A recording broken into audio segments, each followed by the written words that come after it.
Olá, boa tarde a todas e a todos. É com prazer que hoje a gente está realizando essa mesa em homenagem a Suzana Amaral. Essa é a última mesa do nosso festival, do Arquivo em Cartaz, que começou no dia 23 de novembro e vai até amanhã, nessa versão, né, online, bem dialogando com os novos tempos, né, de distanciamento social, que é tão importante para a preservação da nossa saúde, mas não podíamos deixar também de realizar esse festival que se iniciou no início dos anos 2000 como Recine e em 2015 como Arquivo em Cartaz. E como fazemos desde o início, elegemos figuras importantes do cinema brasileiro para prestar uma homenagem. E este ano estamos prestando homenagem a Suzana Amaral, que faleceu recentemente e que tem uma obra cinematográfica muito importante para a cultura brasileira e com um filme que todos conhecem, que é A Hora da Estrela, que é uma adaptação de uma obra de Clarice Lispector. Essa mesa hoje ela tem figuras importantes também para o cinema brasileiro e ela também vai ao encontro desse papel do Arquivo Nacional de estar dialogando com produtores e cineastas. Já estamos fazendo isso há algum tempo por meio dos eventos institucionais. A primeira mesa do festival contou com depositantes do Arquivo Nacional, como Luiz Carlos Barreto, com a filha do Roberto Farias, com a Marise, e hoje também temos a Nicole Algrante, que também confia ao Arquivo Nacional o papel de preservação de suas obras cinematográficas, e também temos a Mirna, como representante do Centro de Pesquisadores do Cinema Brasileiro, que também confia ao Arquivo Nacional a preservação das obras que o centro restaurou. Eu vou falar um pouquinho sobre cada participante dessa mesa hoje. Né? A gente vai começar com a Nicole. A Nicole Algrante é documentarista, fotógrafa, formada em cinema pela Universidade Estácio de Sá, produtora cinematográfica e professora de cinema. Viveu no Acre, região mais ocidental da Amazônia brasileira, nos anos 90, onde realizou inúmeros projetos audiovisuais com povos indígenas e a gravação de discos de músicas tradicionais, além de assessorar projetos culturais e ambientais indígenas até hoje. E, além disso, Nicole é sobrinha de Clarice Lispector. Então, a gente começa essa mesa ouvindo um pouco a Nicole sobre o papel dela como cineasta, né, e também da adaptação das obras de Clarice Lispector para o cinema. Cada participante terá mais ou menos de 15 a 20 minutos. Vocês fiquem à vontade para fazerem perguntas por meio do Facebook. Estaremos todos aqui atentos e muito obrigado. A palavra está com você, Nicole. Boa tarde a todos. Então, é uma honra estar aqui participando dessa live, né, organizada pelo Arquivo Nacional, e, e falar, né, que eu conheci a Suzana, e eu ainda era jovem, ainda não tinha começado a estudar cinema na faculdade, e quando eu vi A Hora da Estrela, eu fiquei enlouquecida, porque é um dos filmes mais belos brasileiros feitos até hoje. E houve um momento familiar de encontro com a Suzana. E apesar da Suzana ser assim, uma baixinha, né, magrinha, baixinha, ela parecia um monstro, uma mulher imensa, uma pessoa firme, uma pessoa com uma capacidade, um talento absurdo, né, nesse processo da adaptação. O livro A Hora da Estrela, ele já por si só ele é cinematográfico, né? E ele tem, né? Você tem muitas partes com diálogos, né? Tem muitas. Não é tão um livro como, em geral, os outros livros da Clarice, tão intimistas. Né? Eu diria que das obras da Clarice Lispector, A Hora da Estrela é um dos livros mais acessíveis a pessoas de qualquer idade, na verdade. O filme é uma obra-prima, realmente. É, assim, é uma coisa incrível a adaptação E como a Clarice era uma pessoa que amava o cinema, né? Era uma pessoa que estava sempre indo ao cinema. Elisa Lispector, a irmã dela também, sempre indo às salas de cinema, tanto no Brasil como nos anos que a Clarice viveu no exterior. A maior diversão dela era o cinema. A Clarice chegou também a escrever um roteiro de cinema com o cineasta Luiz Carlos Lacerda, né? Que eu até vinha a filmar anos depois, que se chama O Ovo. Então, assim, era um tempo que ainda ninguém tinha feito uma grande adaptação. A Suzana Amaral foi a primeira. Eu acho que logo depois veio o José Antônio Garcia, que fez a adaptação do Corpo, mas o Corpo era um conto, né?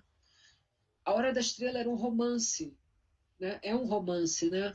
Não é um romance muito grosso, é um romance então, assim, relativamente fino, que a gente pode ler ele em 3 dias facilmente.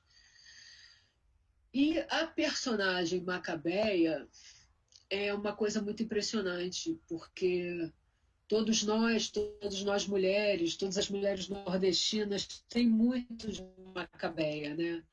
E a Clarice, sem dúvida, tinha muito de Macabeia também, né? A Suzana, é assim, o elenco, parece que o filme ele tem um encaixe de pessoas, o elenco é perfeito, a equipe é maravilhosa, né? A equipe do filme. Então, assim,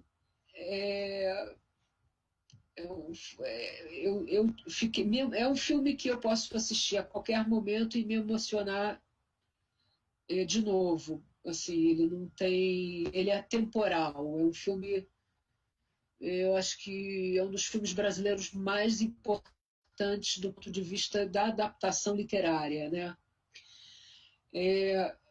O, o cinema de autor, né, tem essa liberdade, né, você cria os roteiros, você faz os filmes, mas aqueles filmes que são que vêm provenientes das adaptações literárias, eles parecem que têm assim, eu penso que eles têm um valor duplo, porque eles além de criarem uma nova linguagem, uma coisa nova, mas eles trazem também a obra de um autor, seja ele vivo ou morto, né? A Clarice faleceu em 1977 e, como vocês falaram, o filme foi lançado em 85, então eu imagino que não houve digamos, um namoro entre a Suzana Amaral e a Clarice. Eu acho que elas não chegaram a se conhecer. Mas o filme tem muito da Clarice, né? Eu tenho a impressão que as conexões que a Suzana fez do ponto de vista espiritual com a Clarice Lispector e como ela conseguiu, né, humanizar aqueles personagens, né, do José Dumont, da Macabeia, né, dela, do escritório, né, que é representado pela Tamara Taxman, a Fernanda Montenegro, né, como a cartomante, né, e como a Clarice tinha essa relação com cartomantes também. A Hora da Estrela, não vou dizer que é uma obra biográfica da Clarice, mas tem muito dela ali. Tem muito, realmente. Então, assim, eu fiquei muito feliz quando eu soube que ia haver uma restauração do filme, né, porque a gente viveu uma época do cinema brasileiro que ainda era possível, né, se investir em restauração do cinema. Hoje a gente está vivendo uma época totalmente oposta e o que será dos nossos filmes, né, daqui a 30, 40, 50 anos, 10 anos, enfim, o cinema precisa ser restaurado porque é uma memória que fica, né, para novos espectadores também. A Clarice está fazendo 100 anos de idade, né, esse ano. Então, no mesmo ano que a Suzana Amaral faleceu, né, e muita coisa está acontecendo em nome da Clarice Lispector também, né? São muitos eventos, algumas homenagens, e E eu, como pessoa da família, assim, presto total continência e homenagem a Suzana Amaral por ter trazido essa obra da literatura para o cinema. Havia uma coisa de alguns anos atrás, eu revi o filme e dias depois eu estava andando ali no Catete, no Rio de Janeiro, e quando eu passo tal José Dumont, menina, eu levei um susto tão grande de ver o José Dumont na rua, porque eu estava vendo o Olímpio. Eu não consigo separar ainda os atores dos personagens, porque eles estavam tão perfeitos na atuação e entraram tanto dentro da personagem que quando eu vi o José Dumont, eu fiquei numa emoção tão grande, parecia que o filme estava acontecendo na minha frente, entendeu? E que eu ia encontrar a Marcélia Cartacho logo ali na outra esquina também. Eu tive a grande oportunidade de conviver um pouco com a Marcélia Cartacho. Ela participou de um filme que eu fiz chamado Aeroporto em o Embarque, que é um filme meio surrealista, e convivi com a Marcélia durante 4 ou 5 dias de set, de filmagem, e aí sim, claro, que aí eu separei bem que a Marcélia realmente não é a Macabeia, né? A Marcélia é uma grande atriz brasileira, capaz de fazer qualquer grande personagem e premiadíssima, né? Então eu dou assim um viva a Marcélia Cartacho, José Dumont, Fernanda Montenegro e, é claro, a nossa diretora Suzana Amaral e também a minha tia-avó Clarice Lispector, que eu espero que outras adaptações literárias dela consigam ser feitas no Brasil. Nesse momento atual, a gente está com uma questão, como eu vou dizer, digamos assim, que todos os direitos cinematográficos das obras de Clarice Lispector hoje estão sob a guarda de pessoas fora do Brasil. Me parece que é uma grande editora americana. Então, o que acontece que quem fez, fez, quem não fez, não fará mais. Quem conseguiu fazer ficções sobre Clarice Lispector, das obras dela, muito bem. A Paixão Segundo o GH me parece que vai ser a última obra, foi a última obra filmada de uma obra da Clarice Lispector, porque os direitos cinematográficos das ficções, dos romances, literatura infantil, tudo, me parece que agora está na mão dos estrangeiros. Eu mesmo, como sobrinha neta, tentei, ano passado, fazer uma adaptação e não tive autorização. Imagina vocês, né? Eu, sobrinha neta da Clarice, não tive autorização. Imagino também porque o negócio havia acabado de ser feito, pode ser que hoje volte a se abrir esse processo, mas se me perguntarem, eu não sei com quem está os direitos da Clarice Lispector hoje. De qualquer maneira, nesse momento eu estou trabalhando numa adaptação, mas aí de uma questão documental. Documentário é possível fazer sem problema da obra da Clarice, e eu estou pegando todas as cartas, as correspondências mais irreverentes que ela escreveu nos 16 anos que ela viveu no exterior, para fazer um longa.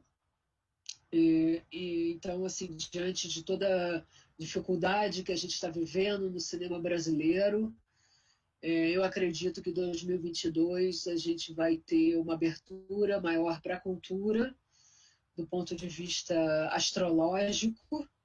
Então, imagino que deve contribuir com o ponto de vista político também, né? Então, eu, assim, quero realmente prestar toda a minha homenagem a Suzana Amaral por ter feito essa grande obra que é A Hora da Estrela e aqui com minha querida tia-avó, Clarice Lispector, que me inspira e inspira muita gente no Brasil e no mundo, né? E inspirou também a Suzana Amaral e todo mundo, todo o elenco e a equipe do filme. É isso aí, gente. Se tiverem alguma pergunta, depois a gente pode voltar a falar.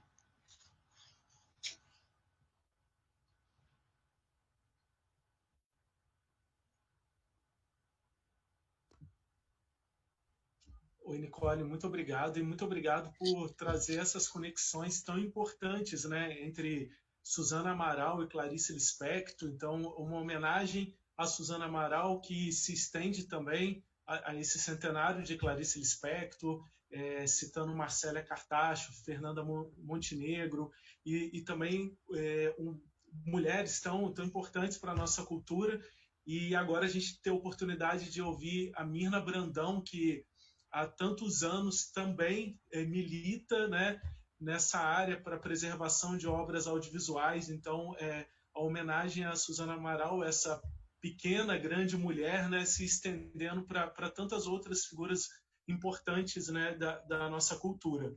E então agora a gente vai conversar um pouco com a Mirna Brandão, que é jornalista, pesquisadora, escritora e crítica de cinema, presidente do Centro de Pesquisadores do Cinema Brasileiro e coordenadora da restauração de 7 clássicos do cinema.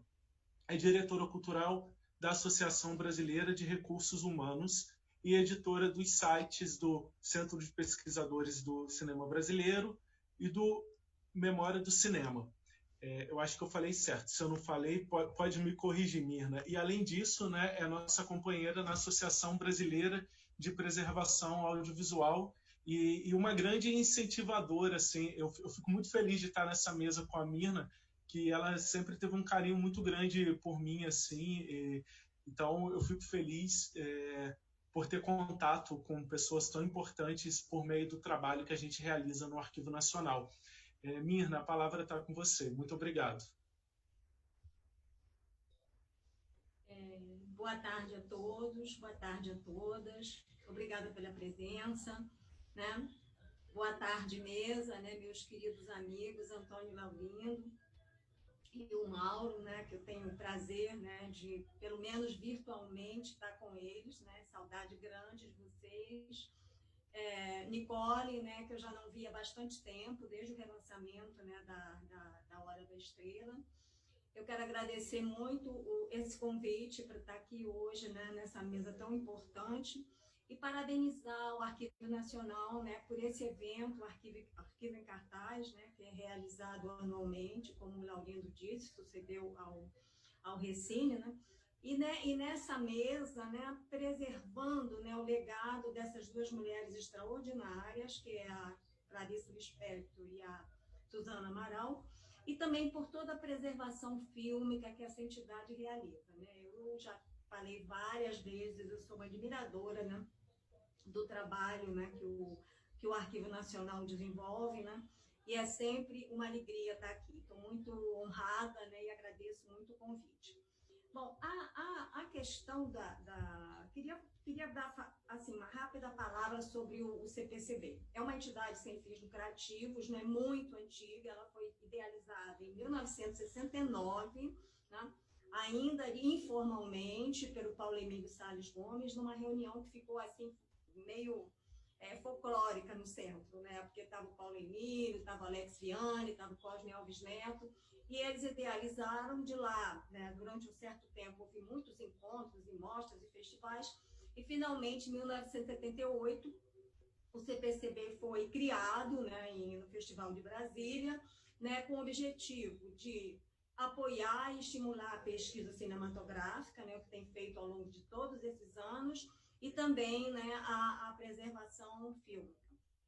O CPCB, ele tem, né, eu digo tinha, porque a gente está num momento difícil da cultura, né? Algumas coisas estão realmente paradas, né, como todos sabem, né?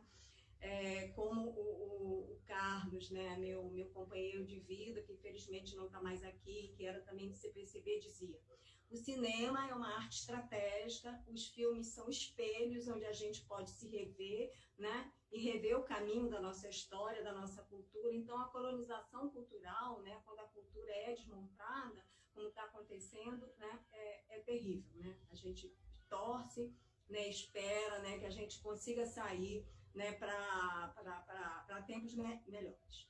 Bom, o evento é homenagem a Suzano, né, e a gente vai falar também aqui, não só da Clarice Lispector, né, mas também da Hora da Estrela, né, ela é autora do livro e a Suzana, né, autora do filme.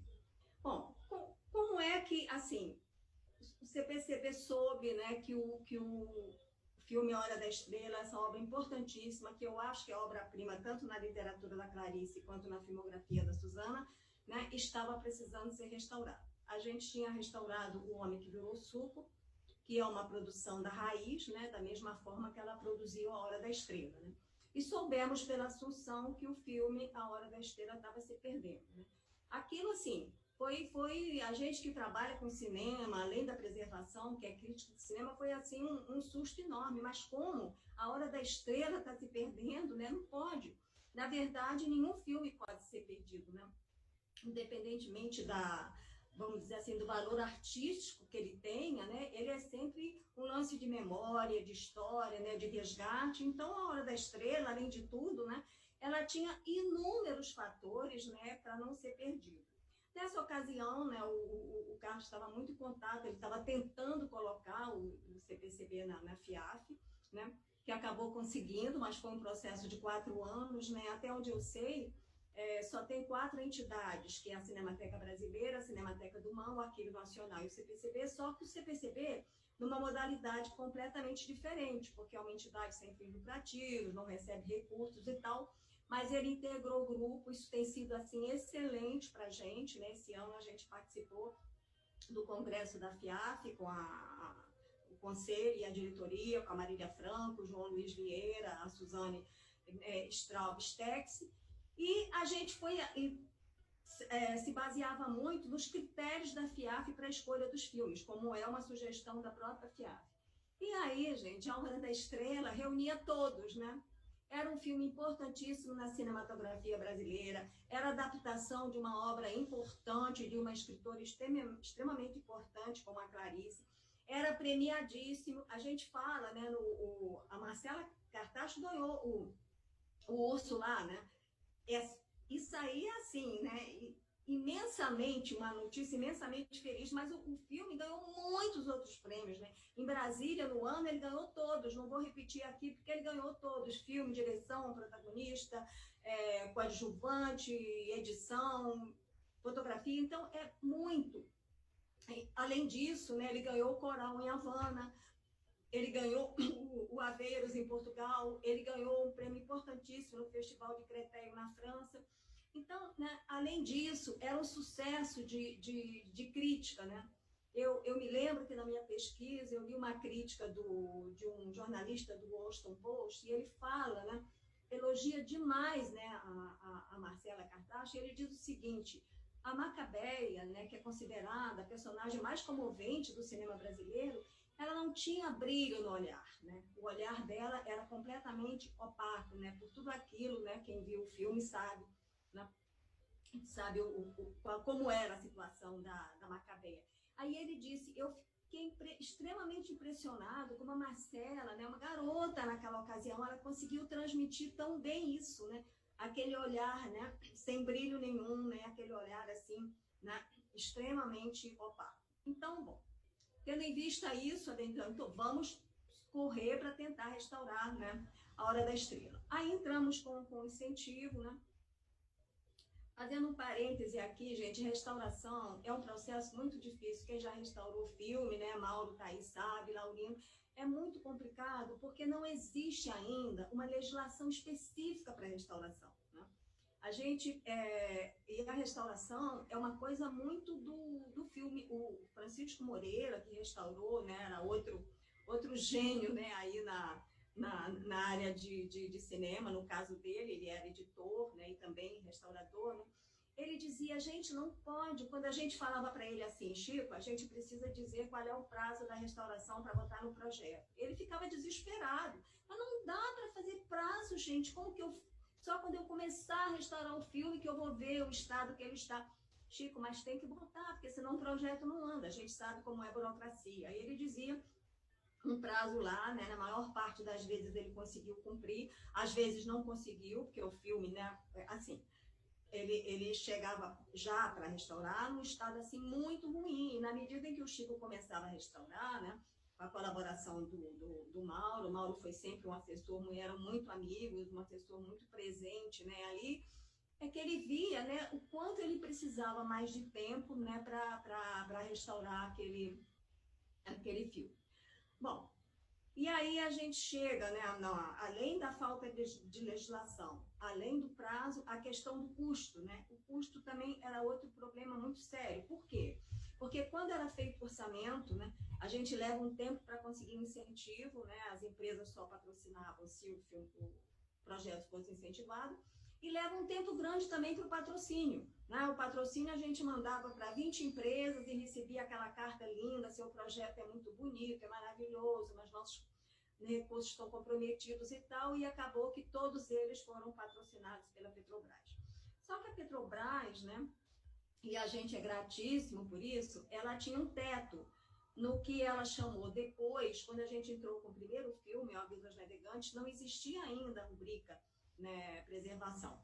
Mas depois ela colocou, né, uma rubrica que nem era muito preservação, era assim, memória, patrimônio, para envolver, né, todo tipo de preservação. Ela tinha um teto, né? E esse teto, né, para todos os filmes que a gente restaurou a partir daí, era R$397 mil. Olha, eu vou também abrir outro parêntese aqui para dar um exemplo. Nós, né, Carlos e eu, a gente cobriu muitos festivais fora, o Festival de Nova York por 20 anos, e a gente teve oportunidade de assistir, todo ano eles lançam um filme restaurado. A gente teve oportunidade de assistir o relançamento do Corpo que Cai, do Hitchcock, né, o Vértigo. E depois teve uma entrevista com os restauradores, né, o James Katz e o Robert Harris, e eles contaram para a gente que o orçamento do filme foi $1 milhão, o que, na época, né, eu sei que as realidades são diferentes, mas o que na época correspondia mais ou menos ao que está hoje, né? O dólar está alto, enfim. Então, esse dinheiro, né, que a gente conseguiu com o patrocínio da Petrobras, nem era só para a restauração em si, porque a restauração envolve muitas outras coisas, né? Tem um percentual legal para o consultor, né? Tem a questão do contador, né? Tem a questão das viagens, né? A gente ia, o Carlos ia várias vezes, né, a Brasília, né, lá na SAB, no MINC. As viagens da Suzana para o Rio, ela veio várias vezes ao Rio de Janeiro para fazer avaliação. E a Suzana, ela, como a Nicole falou, ela tinha uma personalidade assim, extremamente forte, e era uma pessoa muito perfeccionista, muito. Então, isso ajudou muito, muito na restauração. Então, a gente pegou quando soube qual era o valor, né, do projeto, a gente tentou fazer umas contas com tudo mais que tinha que ser pago, né, e sobrava R$203 mil para restaurar o filme, que não restaura de jeito nenhum, gente. Então, a gente contou com as colaborações. O Carlos, eu falei, mas será que dá para a gente restaurar? Ele falou, não, a gente vai restaurar. O Chico estava aqui em casa, na reunião, e o que o projeto não pagar, eu vou assumir.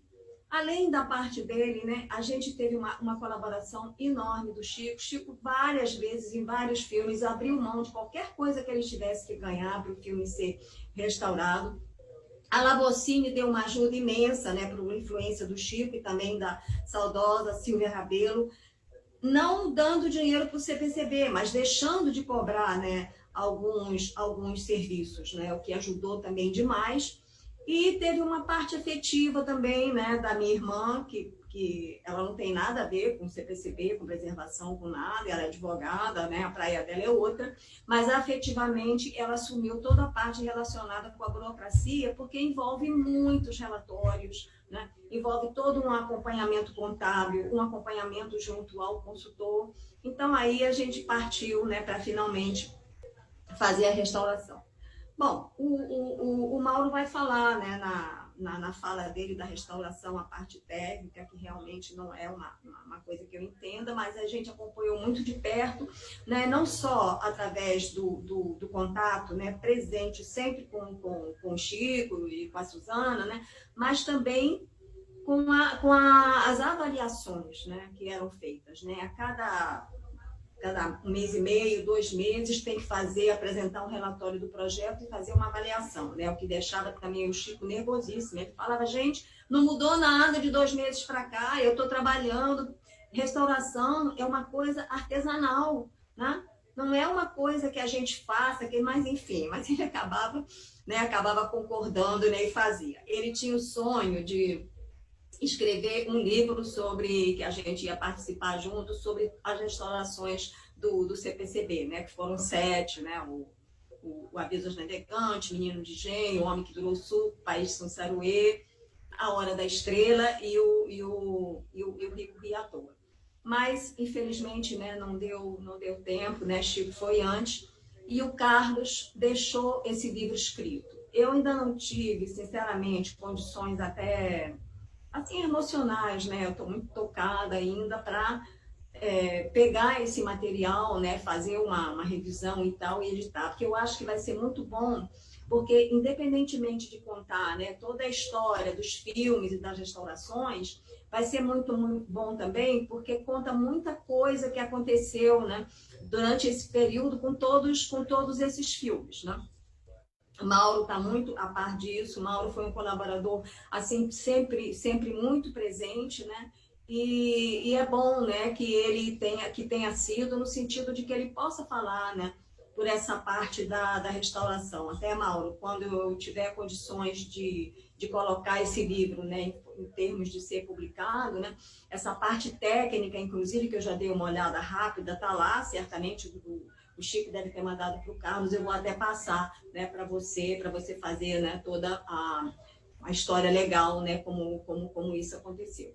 Bom, aí o filme é restaurado. E aí? Aí tem os relançamentos, que é uma exigência, inclusive, da patrocinadora, né? Os DVDs para ela, né? A Petrobras distribuía, isso é muito bom, distribuía nas equipes de campo, né? Nos navios, nas plataformas, enfim, ela distribui, é muito bom, porque é formação de plateia, propaga, né, o cinema brasileiro, ainda mais com um filme tão lindo, né, e tão importante, né, como esse. Enfim, e os relançamentos, porque tinha um relançamento solene, era sempre no Festival do Rio, né, até por pedido da Petrobras, ela fica no Rio de Janeiro, ela participava. E depois dos relançamentos em quase todos os festivais, A Hora da Estrela foi lançado com a presença da Suzana, né? E quando possível com a presença da Marcela e com a presença do José Dumont, né? A Marcela, né, é realmente um talento assim nato, né? Como disse lá o crítico, né, que eu comentei com vocês, e um prêmio, né, de Urso em Berlim, assim, merecidíssimo, né? É impressionante como ela consegue, né, transmitir, né, tudo aquilo, né, que a Macabeia viveu e que a Suzana Amaral, né, soube brilhantemente trazer para as telas, né? A Suzana, ela tinha um talento também incrível em todos os filmes, né, que ela realizou. Para nós, né, até afetivamente, A Hora da Estrela é a obra-prima dela, né, eu acho isso. E que a gente às vezes até falava com ela, né? Foi difícil, né, adaptar para as telas, e ela, assim, quando a pessoa tem tanto talento, né, como a Suzana tinha, ela dizia, não, foi um trabalho conjunto, né, muito modestamente ela falava, houve uma contribuição enorme dos atores, tanto a Marcela, quanto o José Dumont, quanto a Fernanda Montenegro, né, que é uma atriz também extraordinária, e todos que participaram da equipe, como o Mauro levantou aí, né? E que, como eu disse também anteriormente, ganhou todos os prêmios lá, né?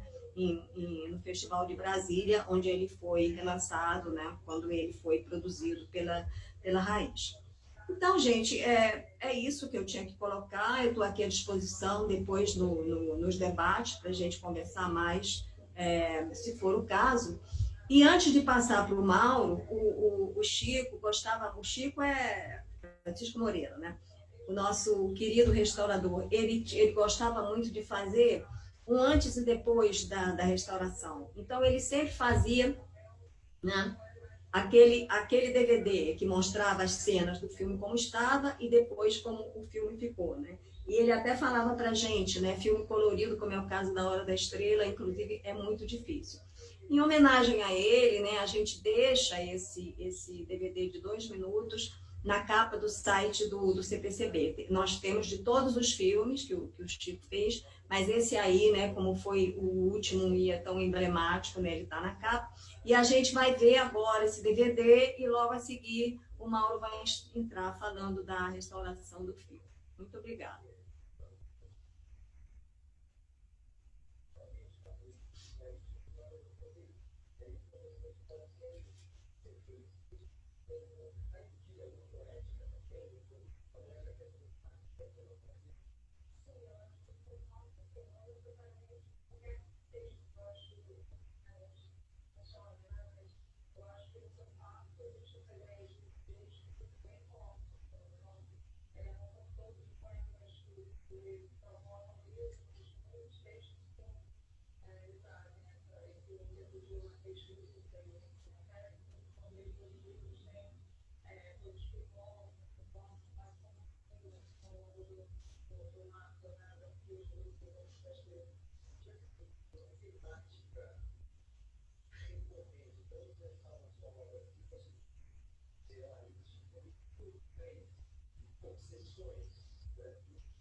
Só um detalhe interessante, né?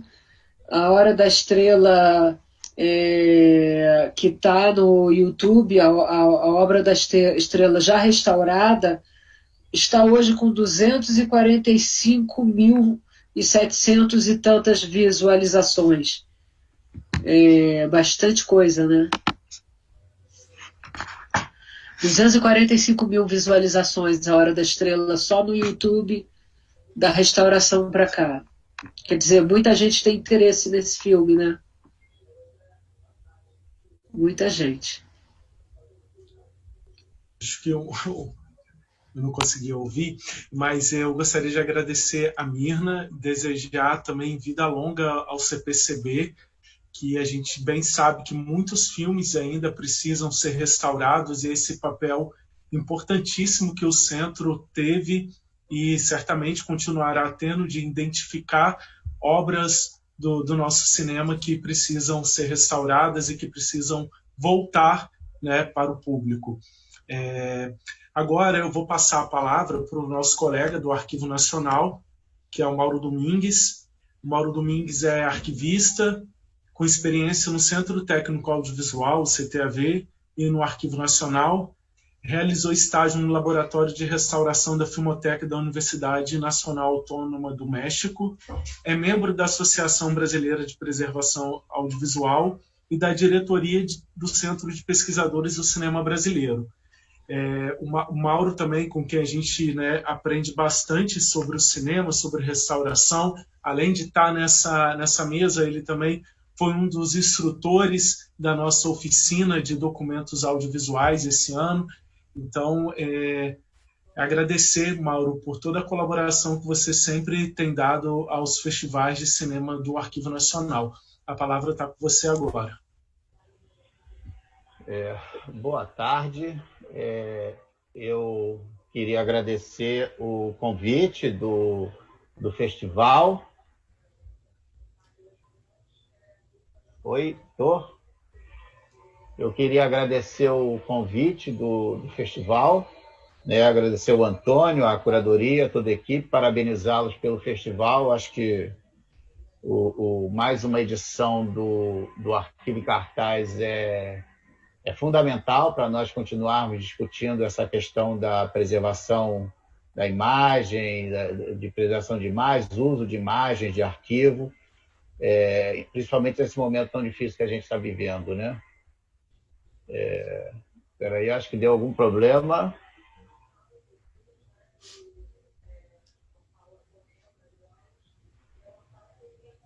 Acho que deu algum problema. Não, mas está tudo certo, Mauro. Estou falando? Está falando e sua imagem também. Desculpa aí, gente, é que fica meio confuso, assim. Mas é isso, então eu queria agradecer mais uma vez o convite, né? Uma grande oportunidade, agradecer o Antônio, a equipe toda, e um prazer enorme estar nessa mesa. Primeiro pela relação mais do que afetiva com o Centro Pesquisador de Cinema Brasileiro. Eu tenho profundo respeito pela Mirna, pelo Carlos Brandão, que felizmente não está mais conosco, pelo meu querido amigo Chico Moreira, que também infelizmente não está mais conosco, e a possibilidade de falar de um filme tão importante, baseado numa das obras-primas da literatura mundial, né? Clarice Lispector, ela tem um alcance muito maior do que só o Brasil, enfim, é uma das maiores escritoras, a obra é uma obra-prima, e o filme é uma obra-prima cinematográfica também, né? Falar da restauração desse filme, eu tenho uma relação afetiva com a restauração do filme, vamos dizer assim, eu não participei efetivamente do processo de restauração. Os filmes restaurados pelo Centro de Pesquisadores de Cinema Brasileiro desde 1999, eles foram todos coordenados pelo Chico Moreira, né? Em 99, quando o primeiro projeto do Centro é o filme Aviso aos Navegantes, do Otis Macedo, de 49. Aquele filme, o Chico me chamou porque era um filme extremamente difícil de ser restaurado, porque, na verdade, ele precisava ser reconstruído, né? Não havia um material íntegro do filme, foi necessário usar diversos pedaços de várias cópias, negativos, vários materiais, para poder reconstruir o filme e, a partir disso, poder restaurar. E, naquele momento, estava acontecendo uma coisa muito interessante na questão da restauração no Brasil. Esse assunto já começava a ser levado em consideração com um pouco mais de destaque, mas o Brasil não possuía nenhuma estrutura tecnológica capaz de restaurar filme. A única coisa que nós tínhamos é a Cinemateca Brasileira, mas no que diz respeito a empresas privadas, nós não tínhamos nada. Então, o projeto do Centro, ele possibilitou a construção de uma estrutura privada de restauração dentro de um laboratório comercial, a Labocine, que também estava passando por uma mudança de gestão. Ela tinha sido vendida recentemente para um empresário que não era da área cinematográfica, uma pessoa totalmente desconhecida da área, e que contratou algumas pessoas assim que depois, com o passar do tempo, elas se tornaram muito importantes para a questão da preservação, especialmente a Silvia Rabelo, que a Mirna já citou, né? A Silvia foi uma pessoa que não era da área cinematográfica, e ela ela comprou a ideia de montar uma equipe, um departamento de restauração, né? O Chico, naquele momento, tinha sido demitido da Cinemateca do Museu de Arte Moderna do Rio de Janeiro. O Chico vai para a Labocine e aí o projeto começa. Só que a Labocine não tinha nenhuma estrutura tecnológica para a restauração de filme, né? Os equipamentos para restaurar um filme, eles precisavam ser adaptados. E você não encontra no mercado. Ah, vai ali, compra, importa. Não, não existe isso. Os equipamentos precisavam ser adaptados, construídos para isso, né? Naquele momento, eu e o Chico tínhamos um projeto, tínhamos desenvolvido um projeto no CTAV com mais 2 amigos, e esse equipamento era capaz de restaurar filmes 35mm. E o que nós fizemos, então, foi fazer essa adaptação em um dos equipamentos da Labocine. Em 1999, o Aviso aos Navegantes, que foi o primeiro filme, ele foi parcialmente feito no CTAV, no Centro Técnico Audiovisual, nesse equipamento, e parcialmente feito na Labocine, num equipamento que suportava trabalhar com materiais ainda relativamente em bom estado. E foi a partir daí que o projeto nasceu, né? E daí vieram outros filmes, até que chegou A Hora da Estrela. Eu tinha um hábito, porque na época eu morava bem perto da Labocine, e eu tinha o hábito de regularmente ir à noite para a Labocine, porque o Chico adorava trabalhar até tarde da noite. Ele chegava muito tarde e ficava uma boa parte da noite. E eu ia para lá para conversar com o Chico, bater papo, e nessas conversas eu ia acompanhando todo o processo, nós tirávamos dúvidas juntos. Então é por isso que eu digo que a minha relação com a restauração da Hora da Estrela é uma relação afetiva, né? E eu vi esse processo acontecer lá, né? O filme ele foi feito a partir do negativo original, um material já bastante surrado, né? Material por quê? O filme cinematográfico, conforme você vai fazendo novas cópias, ele sofre uma pressão mecânica muito grande e vai agregando a ele problemas, né? O filme colorido, além disso, além de problemas físicos, ele também, com o tempo, ele vai perdendo a cor, ele vai descolorindo, né? Ele vai ficando com cores menos contrastadas. Então, o processo para a gente tentar simplificar de restauração de um filme desses é produzir uma nova matriz negativa em película e resgatar oticamente a questão da cor, né? Agora, para isso, você tem que usar filmes especiais, processos especiais, e tudo isso leva muito tempo, como a Mirna falou. E é difícil você prever que você vai levar para um filme de 1 hora, você vai levar 2, 3 meses. É difícil, cada caso é um caso. E essa era a eterna luta do Chico, como a Mirna relatou, para a questão dos relatórios e tudo isso. E muitas vezes você faz e não dá certo, tem que refazer. Então, todo esse processo é um processo que une tecnologia, une muito conhecimento científico, mas que tem uma parte que também é muito artesanal. Não tem como.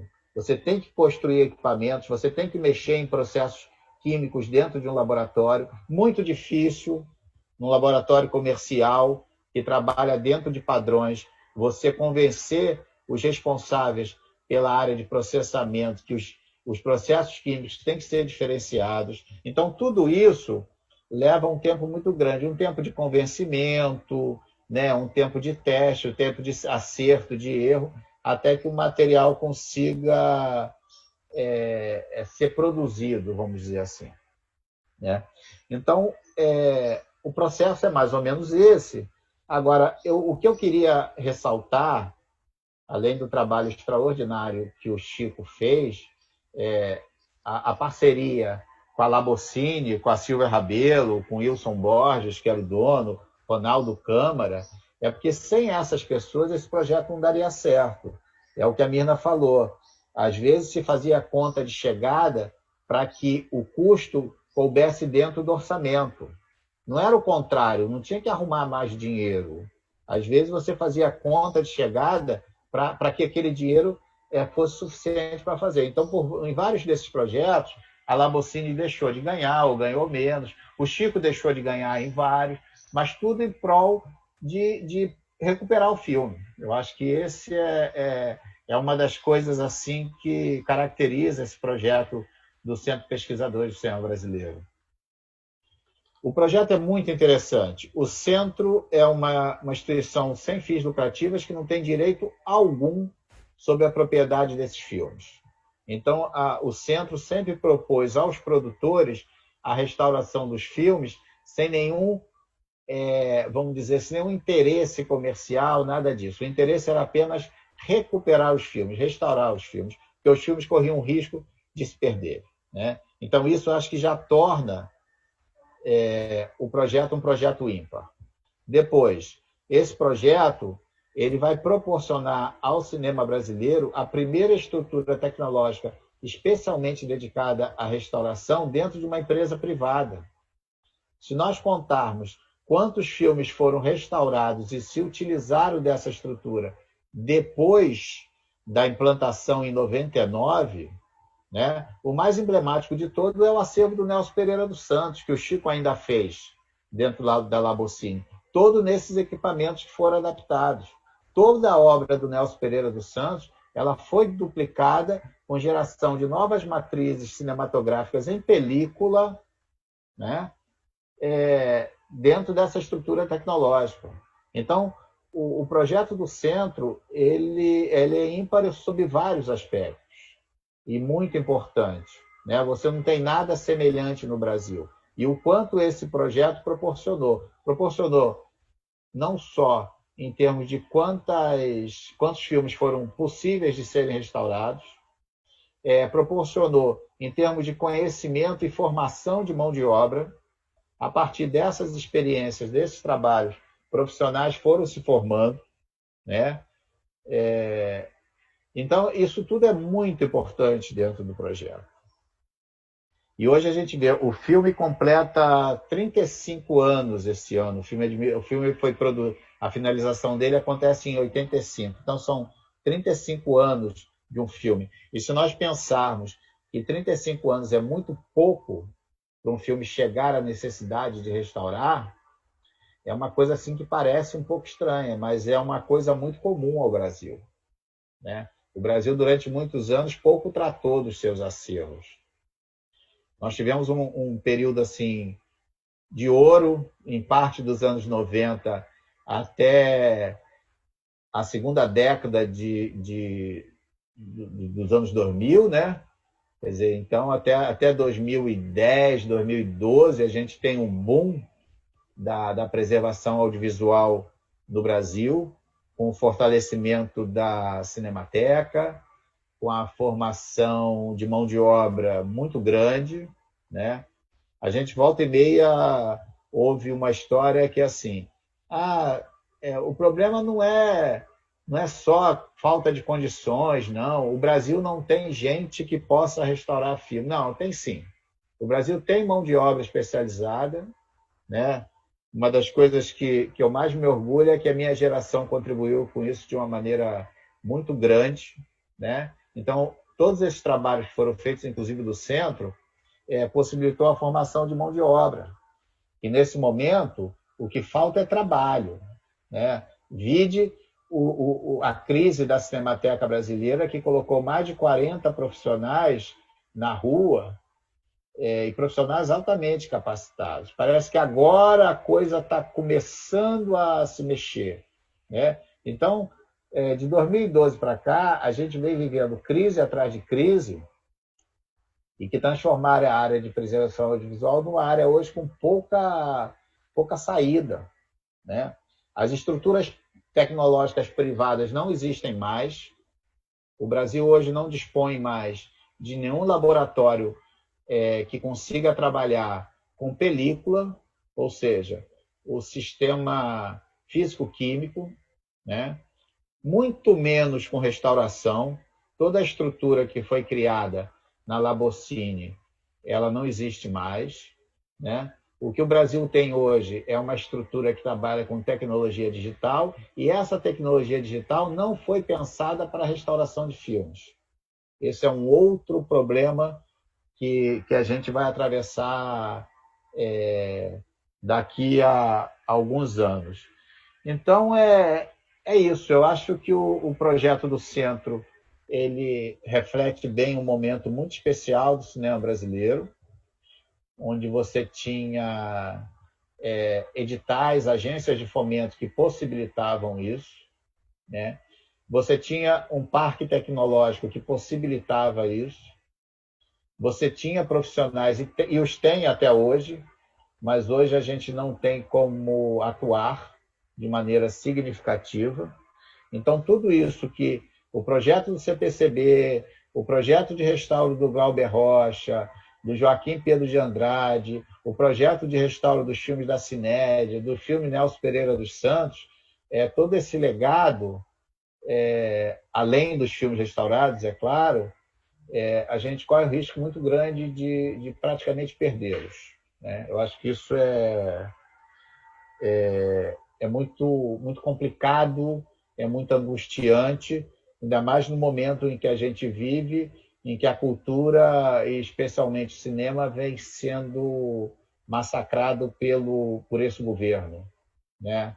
Onde há recursos, existem os recursos que são provenientes da própria atividade audiovisual e que, por lei, devem ser usadas na atividade audiovisual. Ninguém está tirando recurso da área de saúde, da área de educação, não, nada disso. Então, por questões políticas que sempre esbarra no viés ideológico, essa atividade cinematográfica, que é uma atividade que emprega muita gente no Brasil, ela está praticamente parada, né? Então, é um momento muito difícil que a gente vive, que eu espero que daqui a 2 anos a gente consiga reverter isso no voto, num processo democrático, e que o Brasil possa olhar um pouco para o passado, né? Porque às vezes a gente fala, eu tenho que olhar para frente, mas às vezes é muito bom você olhar para o passado, principalmente com experiências que deram muito certo, né? A experiência do Centro é muito gratificante, né? E é só você ver os filmes que foram restaurados, O Aviso aos Navegantes, né? A Mirna citou O Homem que Virou Suco, A Hora da Estrela.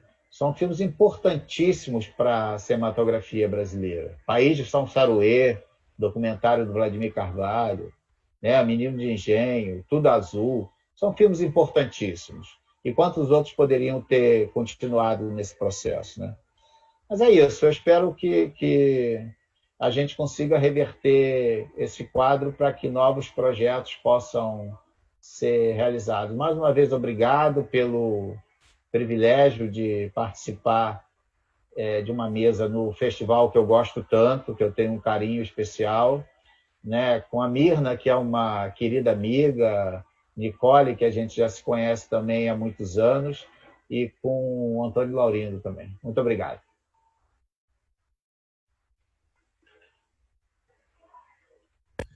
Eu que agradeço, Mauro, por trazer todos esses aspectos também técnicos, né, envolvidos na restauração, né, com falas complementares. Então, uma mesa muito rica, né? Então, é um privilégio para todos nós, assim. Eu vou ler já algumas perguntas que chegaram pelo nosso Facebook. Então, o público pode continuar fazendo perguntas, que temos bastante tempo. A maior parte dos comentários é parabenizando pela mesa, né? Agradecendo pela exposição. A Esther Kimura, que é uma colega nossa também da BPA, dizendo para a Mirna que foi uma oportunidade incrível ver esse processo de restauração que foi feito pelo Chico. Então, ela agradece por ter compartilhado essa história com a gente.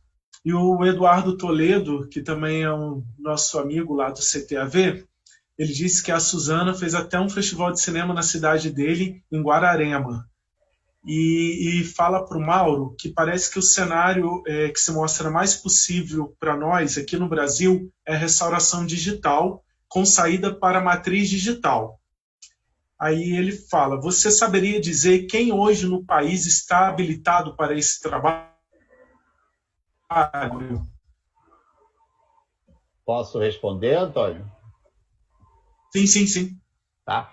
Eduardo, um colega de atividade, uma excelente pessoa, um grande profissional também, um dos rapazes que está se formando aí, está em processo de formação, mas já realiza um excelente trabalho digital.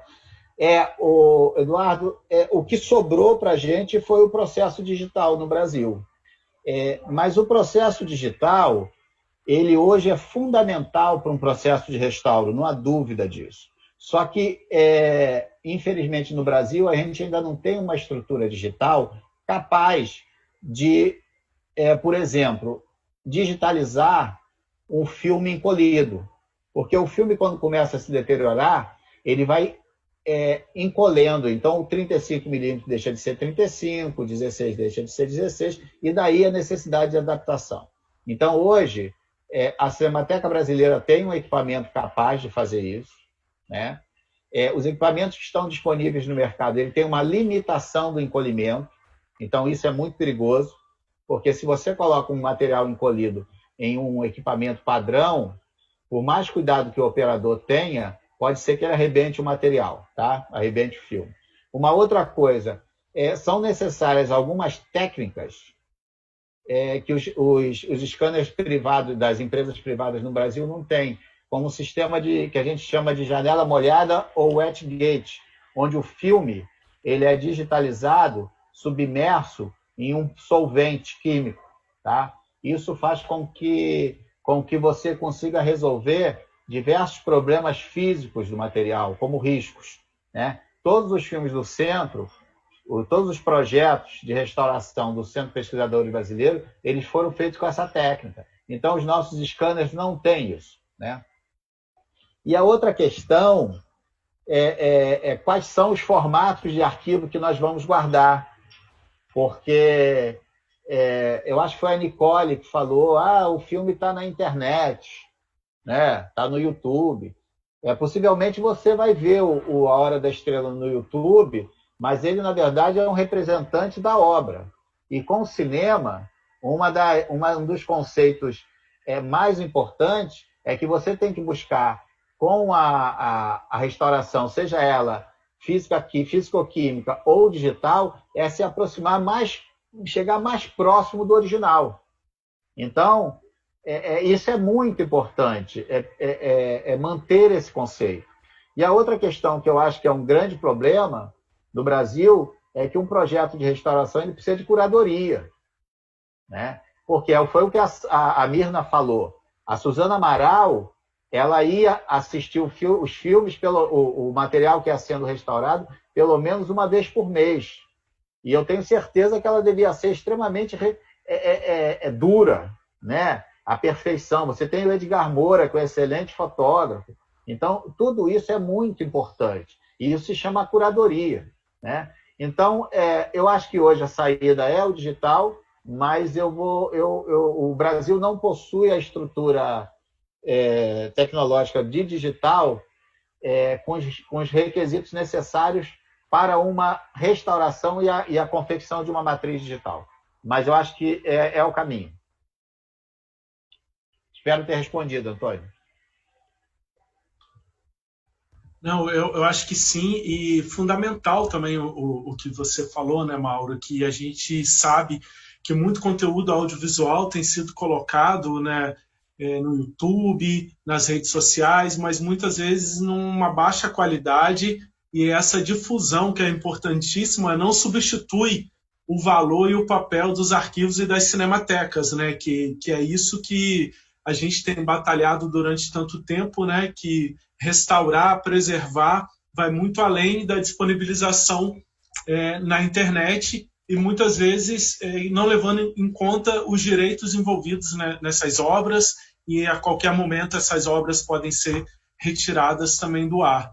Então, isso que você falou é importante a gente ter sempre em mente, né? Porque sabemos o quanto o acervo custodiado pelo Arquivo Nacional, pelo CTAV, pela Cinemateca Brasileira e também por tantos arquivos, museus da imagem e do som espalhado pelo Brasil, né? Que é sempre bom a gente lembrar isso, né? Estamos aqui nesse eixo Rio-São Paulo e o Brasil é muito maior, temos muitos acervos que precisam ser olhados, cuidados, restaurados e disponibilizados para o público. Não sei se Nicole e Mirna gostariam também de falar alguma coisa a respeito disso, dessa preservação mesmo do nosso patrimônio e da disponibilização de filmes representativos do cinema brasileiro. Eu apenas eu gostaria de falar o seguinte, que assim realmente eu não confio nessas plataformas digitais, YouTube, enfim, porque realmente, como você falou, Antônio, a qualquer momento aquilo pode ser tirado do ar, ou realmente pode acontecer digamos, um problema tecnológico universal, mundial, que a gente fica sem energia elétrica. Sabe que é uma coisa que eu penso muito nisso. Acho que a gente pode acontecer da gente ficar sem energia elétrica, de haver guerras entre os países e que se ataque as questões digitais e de comunicação, porque a comunicação é uma grande arma, né? Então, assim, eu acho que isso é uma coisa... enfim, quanto tempo mais vai durar um filme no YouTube, entendeu? Quanto tempo mais o YouTube, a empresa Google vai permanecer e vai liberar que o teu filme fique lá. Pode ser que eles mudem de ideia e digam, não, a partir do momento você só vai poder ter filmes no YouTube pagando tanto para a minha empresa, porque são grandes monopólios, né, da comunicação, da divulgação. Então, assim, realmente a tendência é tudo se perder, né? Tudo voltar às origens, né? Tudo voltar ao barro, né? Como dizem os índios, né? Que a gente vem do barro e volta para o barro. Então, eu acho realmente que é tudo muito frágil, né? E, por incrível que pareça, a película ainda é uma coisa muito sagrada, né, para nós cineastas. Eu sou da geração que ainda fez filmes e película, e dou graças a Deus por isso. Eu acho que o mundo da película é um, o mundo do digital é outro, são linguagens, são tecnologias diferentes. Bom, mas a gente às vezes não consegue voltar para trás, né? A gente anda para frente. Então, voltar para o passado, a gente sabe que a gente não vai ter mais laboratórios cinematográficos como a gente tinha, a gente não vai ter mais a Kodak aqui próximo da gente, nos entregando os rolos. Então, assim, tudo virou digital. Tudo virou digital, mas esse digital, será que é seguro? Até que ponto? Sabe? Eu não sei realmente. E a película já é uma coisa que pode durar 100 anos, 200 anos, talvez, né? Super bem guardada, mas isso não é o que acontece no Brasil, né? A gente sabe que todas essas instituições, o próprio Arquivo Nacional e todos que têm arquivos e manutenção de obras, sofre com cortes e orçamentários e problemas técnicos, fiação elétrica.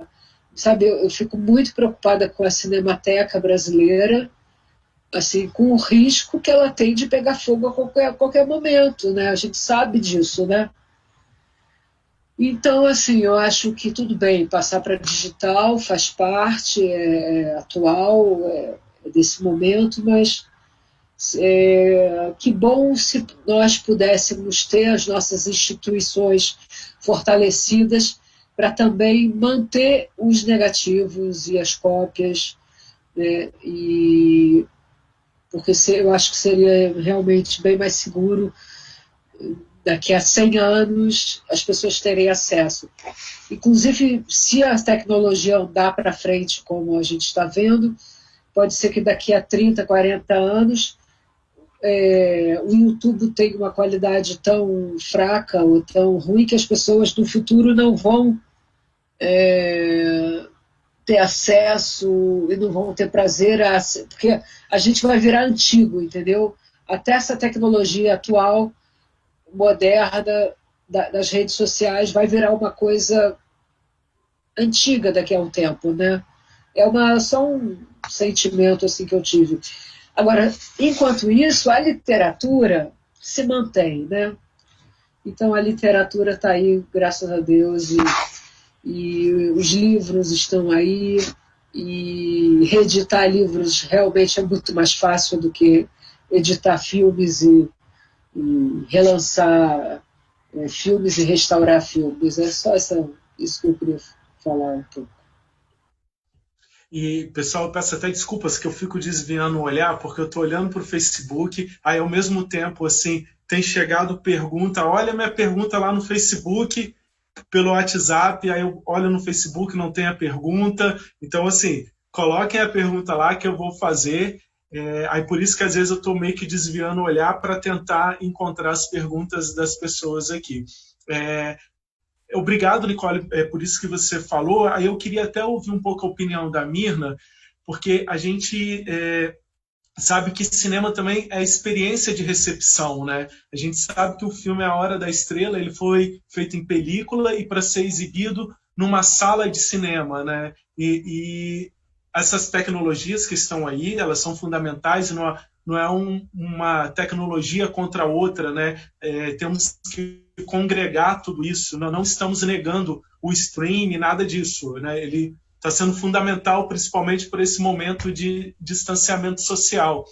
Mas a película, o filme A Hora da Estrela, foi feito para uma sala escura de cinema, que é algo que estamos sentindo muita falta nesse momento, né? Aí eu queria que você comentasse um pouco sobre isso, assim, sobre a recepção do filme numa sala escura, no local de encontro, né? De sair de uma sessão e conversar sobre aquele filme ao final da sessão. Você estava falando aí, Laurindo, e também o Mauro e a Nicole. Aí eu estava lembrando, há uns anos atrás, né, a Cineop, para quem não sabe, é um festival que acontece em Ouro Preto todos os anos, voltados para preservação e patrimônio, né, conduzido pela Universo Produção. Ela fez uma data redonda e ela pediu que a gente apresentasse, né, o trabalho do centro e também essa questão, né, da tendência, né, para onde vamos. E o Carlos, ele era diretor da FIPRESS para América Latina e contato com cinematecas, que é uma organização internacional. Então, ele teve a ideia de fazer a pergunta, né, para várias cinematecas. Daí ele ouviu a Cinemateca Portuguesa, né, a de Friuli, que faz o Festival do Cinema Mudo, a Cinemateca Nacional do México, a de Bolonha, né, que tem o Cinema Ritrovato, que a gente ia todo ano, a própria FIAF, enfim, vários, e aqui no Brasil ele ouviu o Chico, né? E todos foram, né, unânimes em dizer isso aí, que o Mauro colocou, né, que a Nicole colocou. A preocupação, né, que a gente tem, porque a gente ainda tem o filme, é claro, a tecnologia não para e a gente tem que acompanhar, mas a gente tem que ver também o que a gente tem que preservar, né? É encantador a gente assistir, né, A Hora da Estrela numa sala de cinema, né, em 35 milímetros. Eu falei para vocês do filme do Hitchcock, foi em 70 milímetros, né, porque eles fizeram. É realmente maravilhoso, mas em última análise, a gente precisa ter certeza, né, que esse filme ele vai ser preservado, né? Que ele não vai... Eu às vezes assisto, até por força do meu trabalho de jornalista, alguns filmes aí, principalmente agora com a pandemia em stream, algumas cópias são assim terríveis, né? Terríveis. A questão da cópia, a questão da imagem, né, a questão do som, né? Como é que fica isso, né? E todos eles são unânimes em colocar, né, essa preocupação, né, que vocês colocaram. Porque ainda tem muito filme aí, certamente, ou pelo menos a gente espera que tenha, né? Assim, e o Chico, que foi aqui no Brasil, né, o Carlos teve a ideia de ouvir o Chico, ele ficava muito preocupado com isso, né? Muito preocupado. Ele dizia, não sou contra o aperfeiçoamento digital, tanto que, né, alguns filmes que foram restaurados por ele fazia a restauração ótica e até o limite, né, que ela permitia, e muitas vezes houve aperfeiçoamento digital, né? Foi até muito interessante no caso do País Sansaruê, porque ele chegou no extremo, mas o filme ainda estava com muitos riscos e tal, né? E a gente está preocupado, porque a patrocinadora assiste, e o Vladimir também achava que deveria ser feita o aperfeiçoamento digital, mas eu me lembro que o Walter Carvalho, que fez ele aparece no filme, bem novinho, fez a marcação de luz, ele falou assim, gente, eu não sou a favor, não. Eu acho que filme restaurado é filme restaurado, tem que parecer filme restaurado, né? Não é um outro filme, tem uma questão aí ligada, né, com a ética, né, da restauração. Então, eu realmente não sei, eu não sou uma expert, né, nesse assunto, né? A gente, como eu falei aqui, a gente coordena, né, os projetos. Agora, é uma preocupação grande, né? E uma preocupação grande também que com o processo de restauração, se o de produção também teve baques, né, com esse momento que a gente está vivendo na cultura, o de restauração mais ainda, né? A gente teve uma época aí que como o Mauro colocou, né, começou lá na Labocine, mas as famílias, né, se voltaram para restaurar o filme dos seus, né, dos seus diretores, né, Alice Gonzaga, com a obra do Ademar, Alice Andrade, com a obra do Joaquim Pedro, né, Marise, com a obra do Roberto Farias, enfim, do Glauber, enfim, todos esses que a gente sabe, Patrícia Civelli, com a obra do Mário Civelli. Então, a gente sabe que essas coisas todas, neste momento, né, elas estão paradas, né? E os filmes não esperam, né? Eles se perdem, né? A gente não gosta de falar lá no CPCB o filme está perdido, a gente prefere dizer o filme ainda não foi encontrado, porque de repente se tem uma surpresa aí, né? Com filmes que são considerados perdidos, como O Barro Humano, Acabaram-se os Otários, né? E os exemplos estão aí, né? O Ricardo III, que é o mais antigo filme preservado do cinema americano, de 1912, ele foi encontrado há uns 10 anos atrás, ele era considerado perdido, aí apareceu uma cópia, a gente fez, né, o CPCB fez até uma sessão, né, no Festival do Rio, o Napoleão também, do Abel Câncer, né, 60 anos depois foi encontrada uma cópia na Córcega, e o José Mujica Marins, que a gente entrevistou no Santos, há uns 8 anos atrás, quando o Santos fez uma homenagem enorme para ele, né, ele, por sinal, ele era o Coffee Show, né, chamado do Coffee Show, ele tinha mais sucesso até nos Estados Unidos do que aqui. Ele estava felicíssimo porque O Reino Sangrento, que é um filme que ele fez quando tinha 13 anos, ele tinha encontrado, ele também achava perdido. Então, a gente precisa ter, eu não sei de que forma, né, uma estrutura que esses filmes, né, não só esses que estão aí se perdendo, que a gente sabe, caso do Carnaval no Fogo, né, vocês sabem disso, né? O Mauro tem ajudado demais nisso, mas até agora o Carnaval no Fogo é um filme que está muito, muito, muito comprometido, né? A gente não conseguiu, quando fez o trabalho de prospecção dele em 1999, não foi possível, porque faltou 10%, né? Mas o trabalho continuou e ele foi substituído pela Visões Navegantes e, posteriormente, o Carlos comprou uma cópia de um colecionador. E essa cópia, ela ficou com o Chico, né? E com o falecimento do Chico, a gente realmente, né, Mauro tá ajudando aí. Eu sempre que apareço numa palestra, eu pergunto quem tiver alguma pista, alguma coisa, porque essa cópia realmente está sumida. E o Chico tinha dito no e-mail para a gente, né, que a cópia estava muito boa, é uma cópia em 16mm, que teria condições, né, de dali a gente tentar recuperar um filme que é importantíssimo. Eu acho que a fase emblemática da chanchada, né, são os mais importantes, a Visões Navegantes, né, e o Carnaval no Fogo. Então, essa preocupação de vocês, né, é super válida, né? Agora, que vai acontecer, não sabemos, a gente só espera, né, que a cultura, né, volte a ter, né, um peso importante, como ela tem, né? A cultura humaniza, ela integra, ela desenvolve, né? E no momento está muito difícil tudo, né? A gente sabe disso. É isso aí.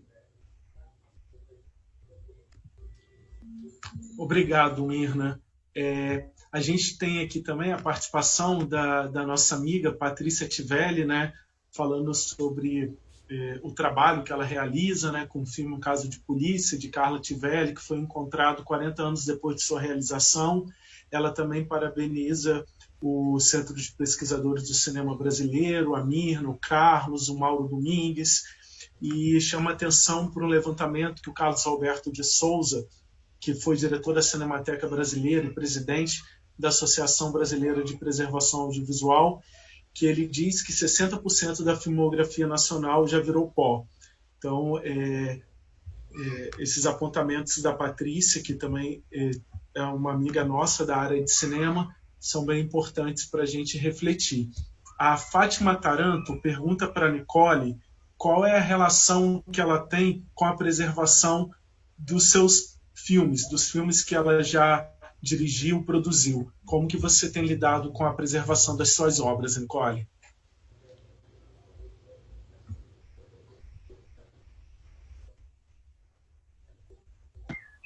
Complexo. É uma coisa, às vezes, que assusta, porque a gente não tem esse controle. A gente, né, não sabe o que vai acontecer com a fita beta. Eu sei que os filmes que eu fiz em película estão no Arquivo Nacional, ótimo, muito bem. Mas, por exemplo, eu moro um pouco distante do arquivo, então eu não posso o tempo todo estar indo buscar betas, fazendo cópias.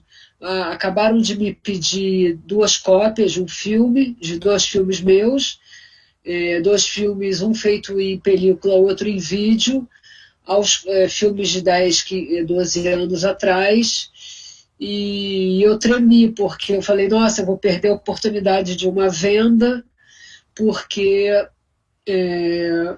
eu não tenho mais uma beta com qualidade desses filmes, então eu fiquei bem preocupada. Por sorte, a televisão que fez o negócio comigo tem cópia dos meus filmes e falou, não se preocupa, a gente tem aqui. Então, é uma coisa absurdamente preocupante.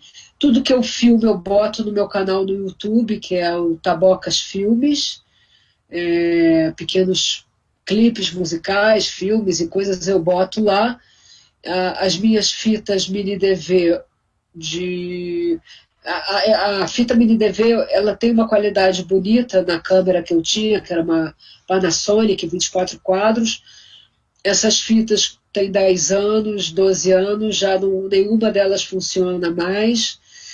Então, assim, bola para frente, entendeu? Infelizmente, se perder, perdeu, né? Assim, eu sei que o que está no Arquivo Nacional está bem lá, mas outras coisas em vídeo que eu tenho feito, realmente não tenho muito controle. Os DVDs que eu tenho, que eu fiz cópias e DVDs de 10 anos atrás já não rodam mais, né? E outra coisa também que me preocupa é que, segundo as leis da Ancine, né, todos os longas-metragens, filmes que são feitos, você tem que depositar um HD externo na Cinemateca Brasileira. E quem nos garante que esses HDs externos vão sobreviver 4, 5, 6, 12 anos? Até porque a gente sabe que o HD externo ele tem que ficar de vez em quando ligando e mexendo nos arquivos, né? Então, assim, o que a gente perder, a gente vai perder, né, gente? Tudo tem um começo, um meio e um fim. Eu diria isso. Não dá para a gente ficar sofrendo por imagens que a gente vai perder ou vai perder. Então, o máximo que a gente pode fazer é fazer HD externo, cópia, deixar um HD num canto, mandar um HD para uma cinemateca. Parece que o Arquivo Nacional não tem espaço para HDs externos, né? Eu acho que vocês não têm esse... não espaço, mas, enfim, não costumam aceitar HDs externos. E eu acho que os HDs externos não valem nada, entendeu? Também... Então, não sei o que vai acontecer, entendeu? Acho que está entregue aí, está entregue ao barro. Veio do barro, vai voltar para o barro. Só isso. Obrigado, Nicole. Então, até para te responder sobre um pouco de não aceitar HD externo, a instituição ela está buscando um diálogo, né, com os cineastas, produtores, com os depositantes em comodato, para a melhor forma de preservação de suas obras e também de difusão. Então, esse diálogo já foi iniciado, então, certamente, assim, você como depositante, a Mirna como representante do CPCB, também será convocada para esse diálogo com o Arquivo Nacional, que pensa, sim, em viabilizar a preservação das obras audiovisuais. Né? Esse papel, se o Mauro, se ele quiser complementar, o Arquivo Nacional ele tem uma infraestrutura tecnológica de um repositório digital confiável, que é muito diferente do que às vezes é propagado de repositório, né? Às vezes colocou na internet é chamado de repositório, mas não, o repositório digital confiável não é só uma solução tecnológica, né? Visa uma preservação perene, infraestrutura tecnológica, pessoal especializado, orçamento. Então, e o Arquivo Nacional é uma grande matriz de conhecimento para tudo isso. Então, esse diálogo aqui nosso e o que já está tendo, você teve a oportunidade de participar ano passado também do Dia Mundial do Patrimônio Audiovisual, então foi um prazer também recebê-la. Então, é isso, precisamos nos unir em prol da preservação audiovisual. Então, só para te dar essa notícia que é boa, né, desse diálogo para a preservação. Mauro, você quer me complementar em relação a esse assunto da preservação digital?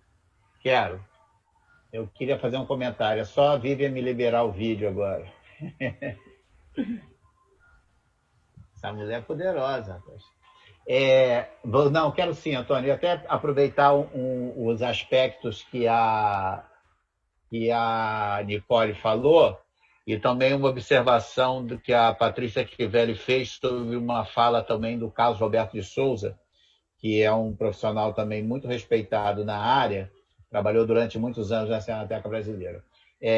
A Nicole falou de dois suportes de vídeo, falou em Betacam e falou em Mini DV, que são coisas recentes, mas são formatos obsoletos, né? O grande problema é esse, quando você tem algum registro gravado em um formato magnético obsoleto, você corre um risco muito grande de não ter acesso a esse material, independente se ele está em bom ou mau estado, porque você precisa ter pelo menos uma máquina dessa funcionando, né? Uma máquina que leia o Betacam e uma máquina que leia o Mini DV, no caso que a Nicole falou. Então, o grande problema, principalmente dos arquivos audiovisuais, das cinematecas, é que a gente, além do acervo, tem que guardar equipamento também.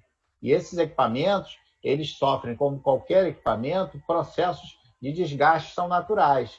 Então, é muito comum você ter dentro desses arquivos centenas, milhares de fitas e não ter uma máquina para poder ler esse objeto, né? Você vai para o mercado e muitas vezes também o mercado não disponibiliza empresas que têm esses equipamentos. Então, isso é um problema muito grave. Com a chegada do digital, e aí eu vou fazer um paralelo com a observação do Carlos Roberto de Souza, que 60% da produção brasileira já virou pó, né? A maior parte da produção silenciosa do cinema brasileiro, ou seja, início do século passado, ela não existe mais, né? Por vários motivos. Um deles é porque nós ainda não tínhamos o conhecimento necessário para preservar essas imagens, né? pensar que muitos desses materiais eles não eram encarados com o mesmo valor que nós encaramos hoje, né? É só pensar que no mundo da arquivologia, um registro audiovisual durante muito tempo não foi considerado um documento. Então, todos esses aspectos levam em conta esse sumiço, né? Isso é uma coisa. Só que, com o passar do tempo, um século depois, a gente tem conhecimento suficiente para que isso não aconteça, né? Hoje a gente sabe exatamente como se preserva um filme, como se mantém, quais são as condições ambientais, quais são os procedimentos. Hoje o Brasil dispõe de equipes, de pessoal que sabe fazer tudo isso. O que a gente não dispõe hoje é de um projeto de Estado que leve em consideração a preservação audiovisual. E aí, com todas as críticas que eu faço a esse governo, eu não atribuo somente a este governo isso. Governos anteriores também não deram a devida importância, né? A gente veio acumulando. Esse exagerou na dose, mas governos anteriores também não deram a devida importância. Com o advento do digital, e é um processo irreversível, isso não volta mais, gente, tá? Alguns países ainda utilizam película em alguns projetos, mas países como o Brasil e países da América Latina, com certeza não vão usar, né? Até porque hoje, eu imagino hoje quanto é que deve custar um rolo de 120 metros do 35 milímetros aqui no Brasil com esse dólar do jeito que está. É impossível alguém fazer, né? Mas, enfim, o digital ele veio para ficar, mas eu acho que a gente corre um sério risco de perder boa parte do que está sendo produzido em digital, como o que aconteceu lá no início do século XX. Não porque a gente não sabe, a gente sabe, mas porque falta um projeto de Estado voltado para a preservação, né? Eu acho que é isso que é o grande problema. O que o Antônio citou de um repositório digital, o repositório digital não é um armário onde você coloca o HD, onde você coloca a fita, nada disso.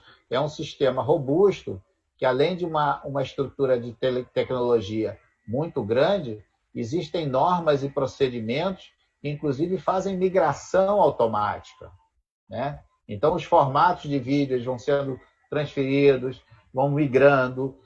Os objetos que guardam o digital, as pessoas às vezes fazem uma confusão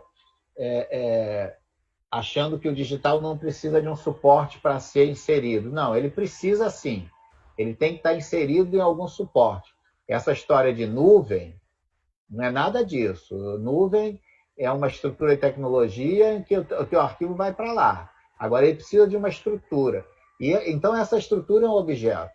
A única diferença mais evidente que ela tem com a película é que a relação da informação digital ela não tem absolutamente nada a ver com o objeto onde ela está inserida, diferente do filme.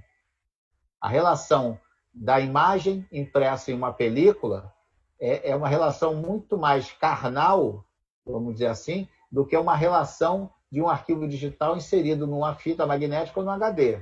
Agora, existe uma fita magnética e um HD que precisa ser preservado, né?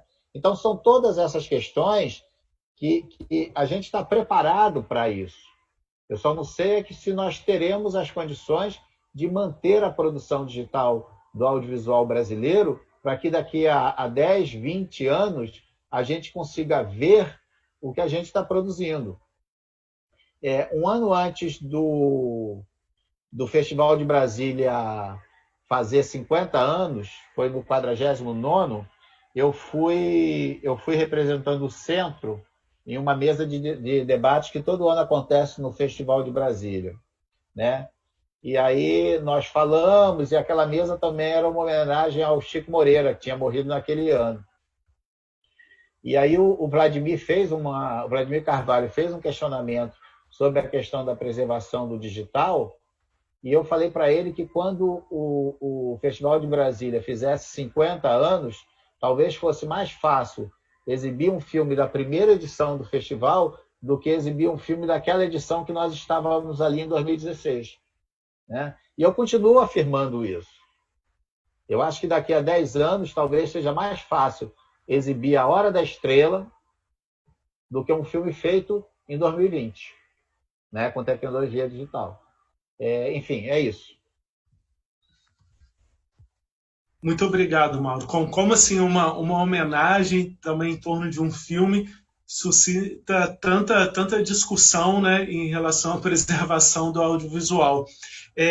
Tem uma pergunta que a pessoa não conseguiu fazer pelo Facebook, me mandou aqui, e é algo muito importante mesmo, que ela disse que é uma provocação, mas eu acho que é muito mais uma convocação e também para que tenha essa conscientização, né? Ela diz o seguinte: os cineastas só vão atrás do que realizaram quando vai digitalizar ou impressar uma cópia. Ninguém procura saber como estão seus filmes, como estão seus materiais. Só cabendo a gente esse papel, que não damos conta de fazer. Então, assim, é um desabafo mesmo, né? Porque a gente sabe que nos arquivos, nas cinematecas, é um trabalho muito pesado, né? Eu costumo até falar que trabalhar com película é sujo, é pesado, cheira mal, né? E temos poucos especialistas nisso.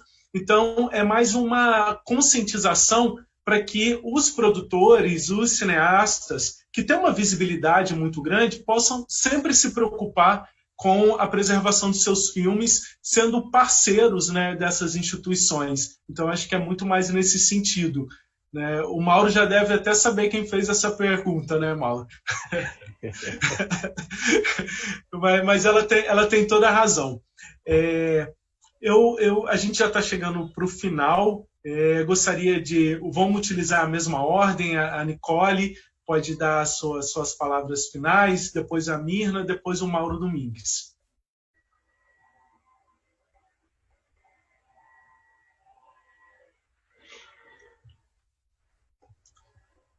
Microfone da Nicole. Então, me veio um pensamento maluco aqui. Claro que isso não acontece do dia para a noite, mas se todos os cineastas que têm seus filmes depositados em acervos deveriam, pelo menos uma vez por ano, ir ao acervo, abrir a sua lata e passar um pincelzinho e ajudar a limpar, entendeu? Eu acho que se a gente vivesse em países mais rígidos, digamos, e que as pessoas tivessem maior comprometimento. Eu não sou comunista, mas eu imagino que se eu vivesse na China, eu duvido que a China perca seus filmes, sabe? Eu tenho certeza que a Rússia tem um cuidado grande com as suas obras, né? E isso é uma ideia louca que me deu, né? Eu, assim, sairia da minha casa com o maior prazer para ir lá ver onde estão aquelas latas originais dos meus filmes e ajudar a passar em alguma máquina que fosse para o filme respirar, qualquer coisa.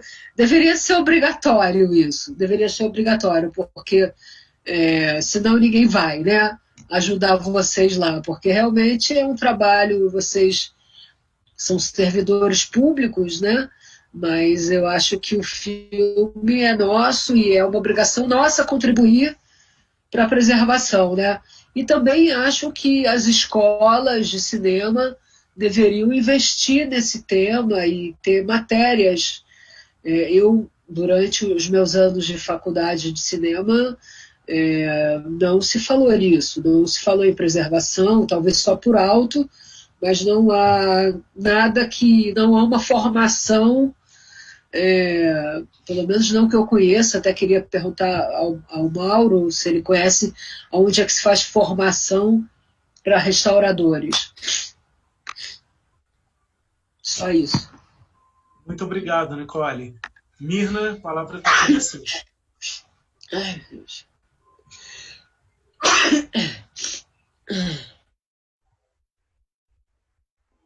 Estão me ouvindo agora? Está me ouvindo, Mauro? Sim. Sim, sim. Tá. Então, eu só tenho a agradecer, né, mais uma vez, né, o convite para a gente estar, para o CPCB estar nessa mesa. Agradecer a realização dessa mesa, né, que é super importante, como eu falei no início. para a preservação fílmica e para o legado, né, da Clarice e da Suzana. E parabenizar também todo esse trabalho que o arquivo vem fazendo, né, em prol da preservação. E esse evento Arquivo em Cartaz, né, que é muito importante e traz, né, a gente, como você falou aí, Laurindo, como que o filme, né, suscita tanta discussão. A gente ficaria aqui muito mais tempo, né, discutindo isso, né, e trocando ideias, e é muito bom quando acontece, né? Porque pelo menos a gente conjumina, né, tudo isso que a gente está pensando, inclusive a nossa angústia, né, com a perda dos nossos filmes. Então, muito obrigada a todos, foi um prazer e uma honra grande estar aqui.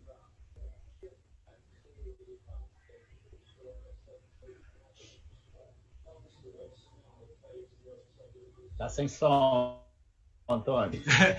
Muito obrigado, Mirna. A gente também fica muito feliz com a sua presença. Mauro, está com você.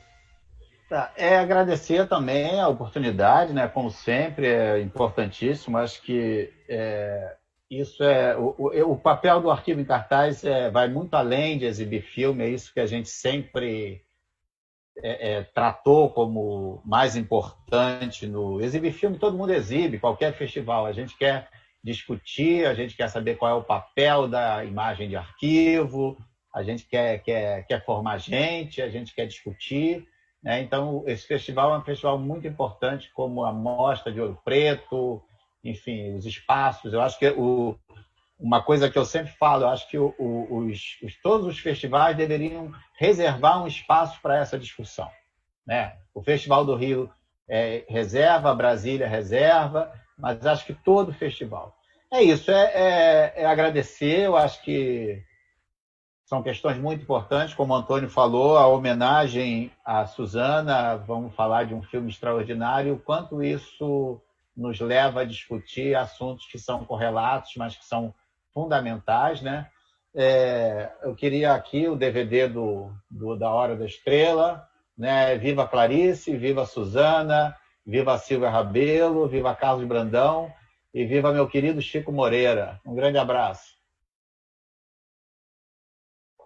Muito obrigado, Mauro, e obrigado assim, por trazer todos esses nomes fundamentais, né, para a área do audiovisual, que é isso, né, a memória também dessas pessoas, né, que também não é feito só dos registros, mas de todas essas pessoas que contribuíram para a realização dos filmes, para a preservação dos filmes. E como forma de homenagear ainda a Suzana, que vocês possam assistir o filme A Hora da Estrela, que está disponível, ficará disponível até amanhã pelo site festivalarquivoemcartaz.com.br. Então assistam o filme, que é a melhor forma de homenagear, né? Assistindo uma obra belíssima que ela deixou para todos nós e que foi restaurada pelo Centro de Pesquisadores a partir de uma obra literária da tia-avó da Nicole. Então é isso, assim, essa mesa pôde trazer todas essas conexões. Assistam também os filmes da Mostra Competitiva, que foram realizados com 30% de documentos de arquivo, então que é também uma forma de preservar, né, a reutilização das imagens, um novo olhar sobre esses documentos para novas obras cinematográficas. Então assistam também por meio do site, votem nos preferidos, e amanhã às 14 horas será o nosso encerramento, quando também vamos divulgar os vencedores da Mostra Competitiva, que receberão o Troféu Batoque que também será enviado para algum membro da família da Suzana Amaral. Batoque, para quem não sabe, é um núcleo onde a película é enrolada. Uma película, para ser bem preservada, ela precisa estar enrolada num batoque, então tem esse simbolismo, né, da preservação, dando sustentação àquele rolo. Então, temos esse Troféu Batoque, que o Centro de Pesquisadores já recebeu também, né, que já foi homenageado. E é isso. Muito obrigado mais uma vez, Nicole, Mirna e Mauro, e a gente se encontra em novas oportunidades, e espero que presencialmente, para tomarmos um café e conversarmos mais sobre cinema. Muito obrigado a todos vocês. Obrigada, um grande abraço a todos. Obrigada, um abraço. Abraço, beijo, Mirna, beijo, Nicole. Obrigado, Antônio.